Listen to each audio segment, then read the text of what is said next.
Las lacrimaciones de imágenes de la Virgen María han sucedido a través de toda la historia, pero han crecido notoriamente a partir de los años 60 del siglo pasado. Allí comenzaron a suceder cosas que generaron estas manifestaciones. Pero luego de unas décadas el fenómeno se hizo menos notorio, aunque sabemos que siguen sucediendo en las casas, en los grupos de oración, y se tienen noticias de que imágenes también lacriman en capillas y parroquias. Aquí hablaremos sobre el pico de notoriedad que han tenido las lacrimaciones de imágenes de la Virgen María en las décadas de 1960 a 1980, de qué otras manifestaciones estuvieron acompañadas y por qué la notoriedad, o sea, la visibilidad de estas manifestaciones ha bajado, aunque su frecuencia parece que sigue siendo alta. Y estableceremos las razones por las que Nuestra Señora llora a través de sus imágenes y cuál es el mensaje que nos tiene para dar y que la hace llorar.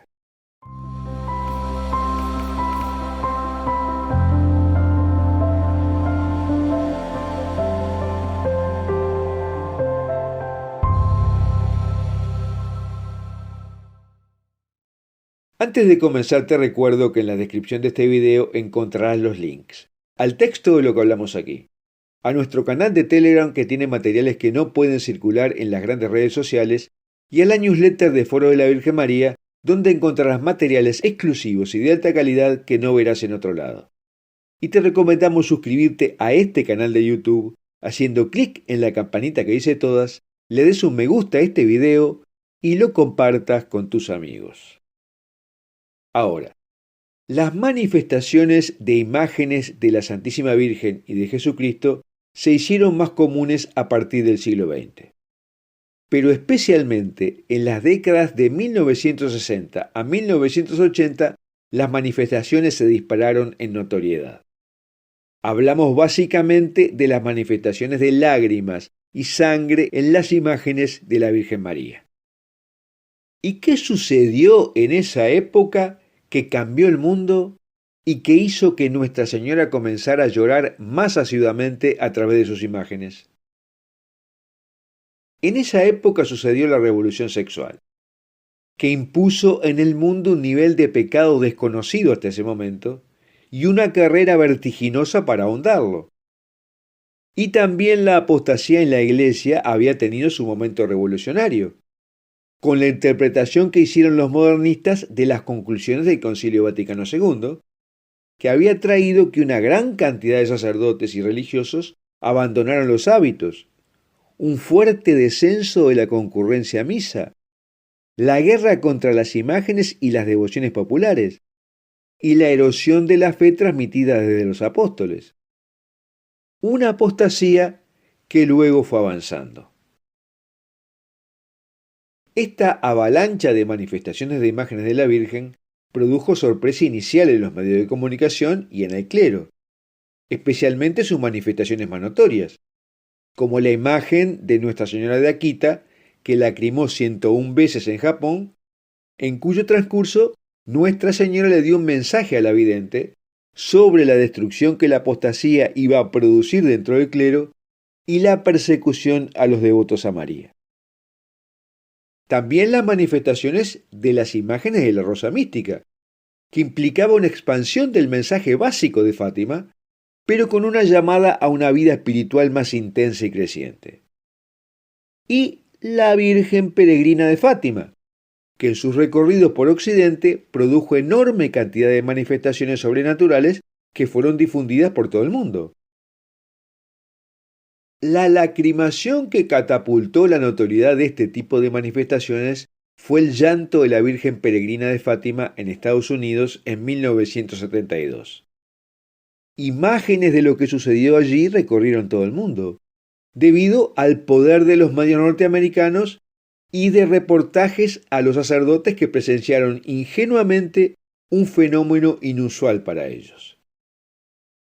Todo el mundo pudo ver una gota gruesa resbalándose hasta la punta de la nariz de la imagen de la Virgen Peregrina de Fátima que recorría Estados Unidos. Una fotografía de esa gota resbalando por la nariz dio vuelta al mundo y causó enorme impacto. Y no solo eso, los periódicos mostraban que las lacrimaciones sucedieron en varias ciudades distintas del país.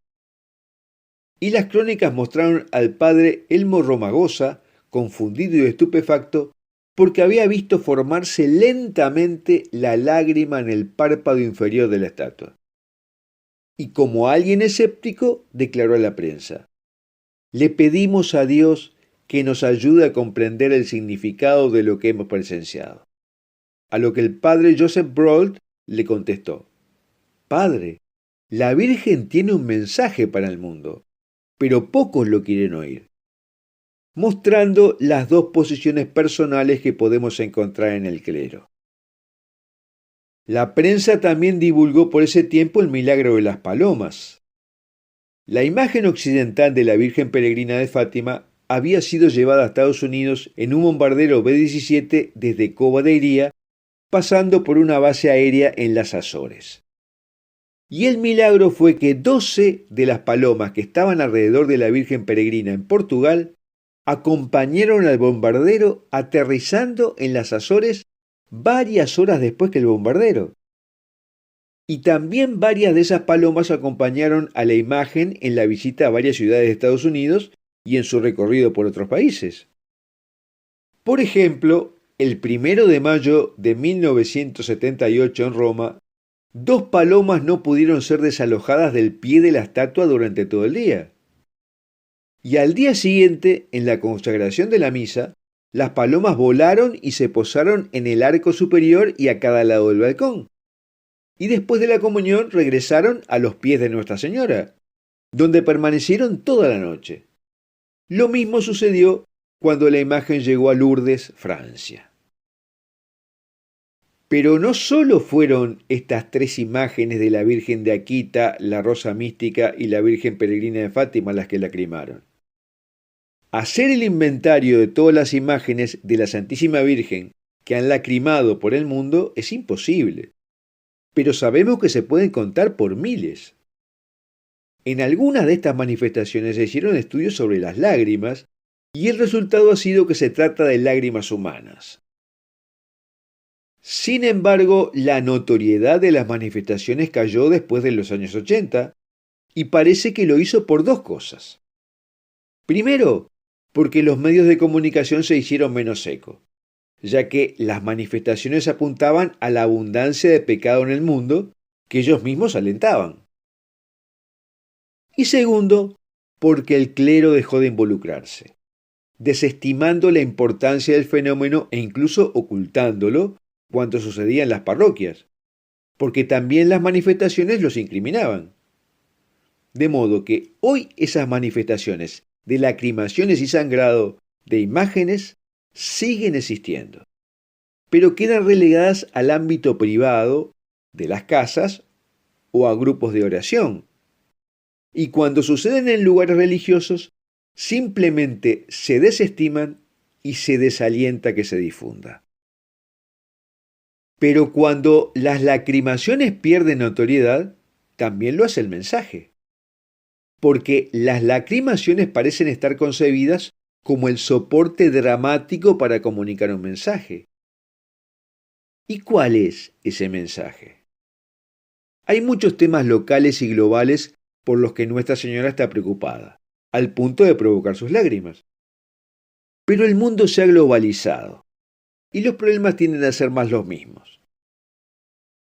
Una pista sobre el mensaje la podemos tener en los mensajes que decenas de videntes están recibiendo en todo el mundo en este momento, que más o menos dicen lo mismo. Y Juan Pablo II, en una visita al santuario de Nuestra Señora de las Lágrimas de Siracusa, dijo algo central.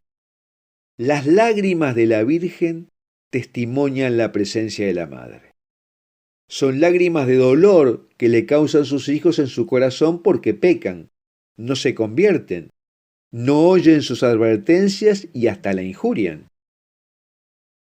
Y el 31 de diciembre de 1990, Nuestra Señora le dijo al padre Gobi una serie de razones por las que llora.